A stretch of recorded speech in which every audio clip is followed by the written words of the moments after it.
அண்ணாமலையின் பிரச்சார வாகனத்தை சிறைப்பிடித்த அதிமுக வேட்பாளர் சிங்கை ராமச்சந்திரன். கோவை நாடாளுமன்ற தொகுதி அரசியல் கட்சியினரின் பிரச்சாரம் தொடர்ந்து நடைபெற்று வருகிறது.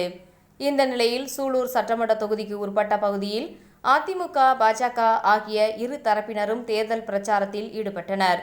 அப்பொழுது தொட்டிப்பாளையம் பகுதியில் அதிமுக வேட்பாளர் சிங்கை ராமச்சந்திரன் மற்றும் சூலூர் அதிமுக சட்டமன்ற உறுப்பினர் கந்தசாமி மற்றும் அதிமுக நிர்வாகிகள் வாக்கு சேகரிப்பில் ஈடுபட்டு கொண்டிருந்த போது அதே பகுதியில் பிரச்சாரத்துக்கு பாஜக மாநில தலைவர் அண்ணாமலை வந்துள்ளார். அப்பொழுது அதிமுகவின் பிரச்சார வாகனத்தை பாஜக பிரச்சார வாகனம் ஒன்று உரசிவிட்டு நிற்காமல் சென்றதாக தெரிகிறது.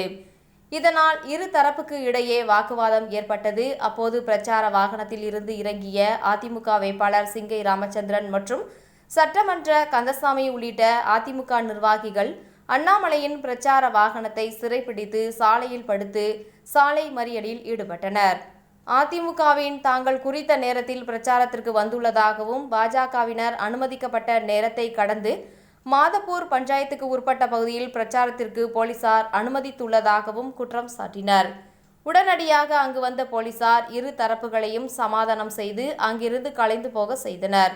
இச்சம்பவத்தால் அங்கு சுமார் அரை மணி நேரத்திற்கு மேலாக போக்குவரத்து பாதிக்கப்பட்டு பரபரப்பான சூழல் நிலவியது.